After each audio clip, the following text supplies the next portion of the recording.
Assalamualaikum warahmatullahi wabarakatuh. Innal hamdalillah nahmaduhu wa nasta'inuhu wa nastaghfiruh wa na'udzu billahi min syururi anfusina wa min sayyiati a'malina. May yahdihillahu fala mudhillalah wa may yudhlil fala hadiyalah. Amma ba'd. Alhamdulillah, kita panjatkan puja dan puji syukur atas kehadiran Allah Subhanahu wa taala yang telah memberikan kita nikmat sehat walafiat sehingga kita bisa sharing walaupun lewat kamera. Dalam video ini saya akan mereview ulang materi-materi pendidikan agama Islam yang telah saya ikuti ya. Materi 8 sampai dengan materi 12. Kita langsung saja.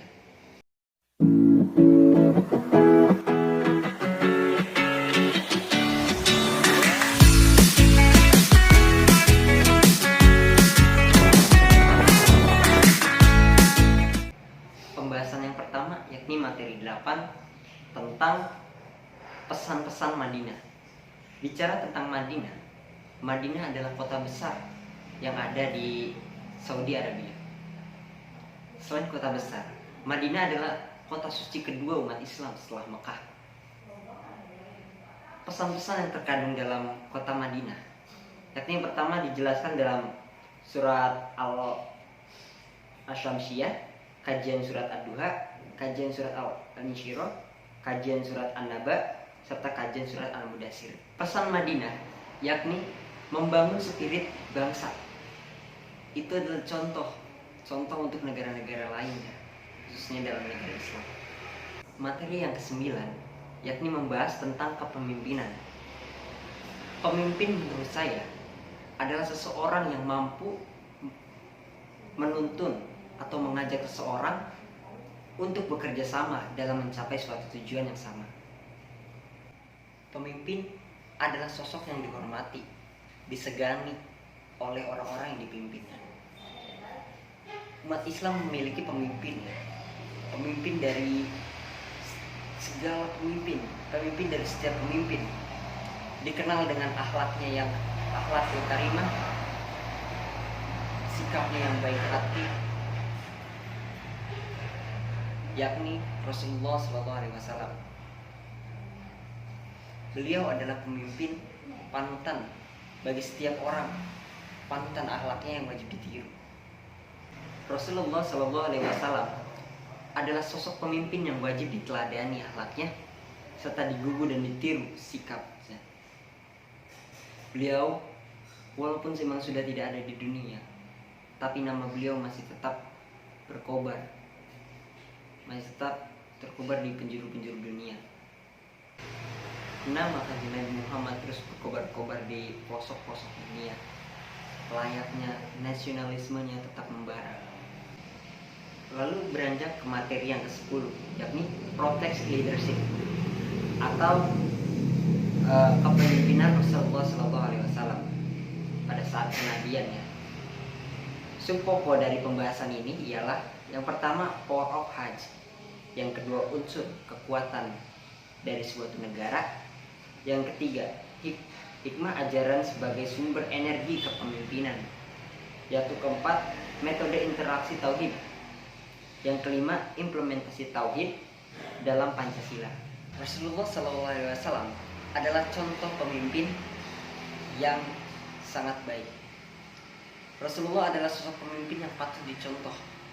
Dalam firman Allah Subhanahu wa taala, sesungguhnya telah ada dalam diri Rasulullah SAW suri tauladan yang baik. Rasulullah SAW mencontohkan minimal 4 hal yang harus ada dalam diri pemimpin. Yang pertama sidik, yang kedua tabligh, yang ketiga fatonah, yang keempat dan amanah. Setiap manusia dilahirkan sebagai pemimpin, entah pemimpin dari keluarga atau pemimpin dari dirinya sendiri.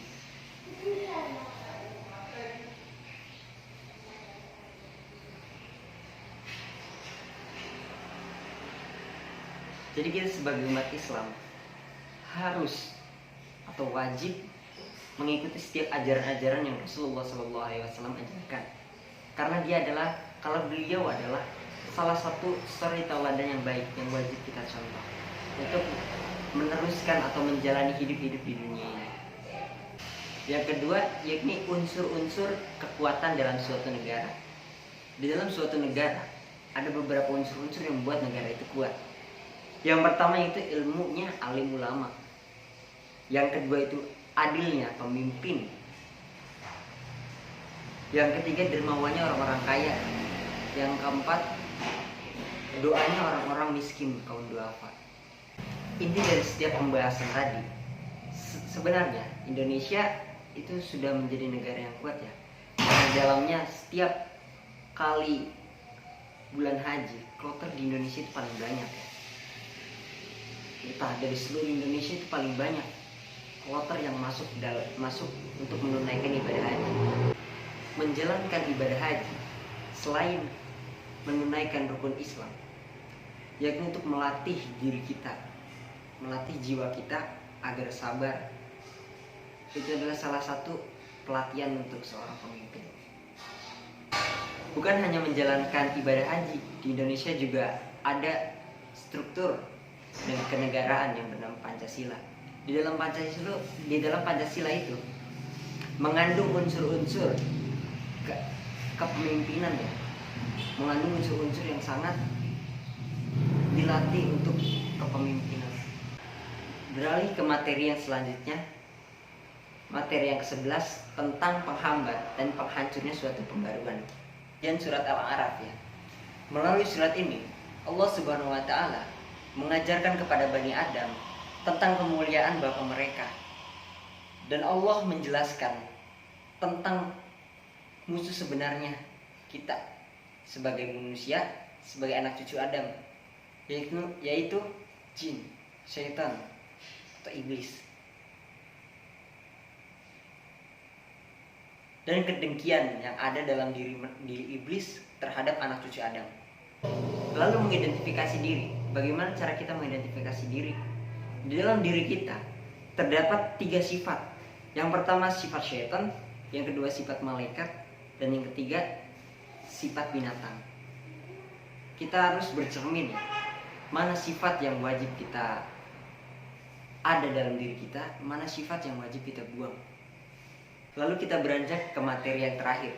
Materi 12 ini tentang energi pembaruan untuk pembangunan moralitas bangsa. Yang pertama yakni spirit pembaruan. Dan spirit pembaruan ini sangatlah identik dengan hijrah ya. Meninggalkan yang buruk menuju ke jalan yang benar. Sesungguhnya godaan terbesar yakni harta, tahta, dan wanita. Yang kedua yakni membahas tentang contoh pembaruan negeri Islam atau negeri Muslim. Orang yang memegang prinsip pembaruan di atas segalanya, yakni orang-orang sufi. Orang yang memegang prinsip-prinsip pembaruan yang tadi adalah bagian besar adalah orang-orang sufi. Sufi adalah orang-orang esensial yang dirinya langsung berserah diri terhadap Allah Subhanahu wa taala. Yakni risalah yang esensinya dari risalah Kanjeng Nabi Muhammad SAW. Pembaruan negeri Muslim tidak terlepas dari sosok sufi, entah itu di Irak, di Iran, serta di Arab Saudi pun pembaruan negara Islam semuanya hampir seluruhnya dipegang oleh para sufi. Lalu selanjutnya membahas tentang tantangan pada abad ke-21. Tantangan di abad ini, kita bukan hanya tantangan soal diri kita sendiri, menahan hawa nafsu kita sendiri, tapi tantangan di abad 21 ini tentang teknologi, tentang perkembangan teknologi, juga tentang di medsos, tentang pola pikir kita, melalui berbagai modus yang sejalan dengan modernisasi. Lalu akhir dari penguasa yang zalim.